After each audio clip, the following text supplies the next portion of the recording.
拿出来，我们对着这个铝条啊，这个两边的食指啊，两边的手指，中间食指往下，拇指跟这个中指把这个夹住啊，夹住往下走啊，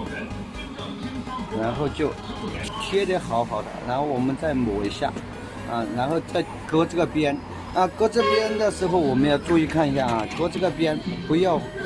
挤啊，就这样慢慢的你把它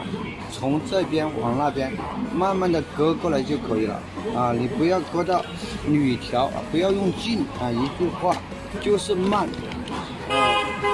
再次就是慢慢啊，然后割下来，割下来。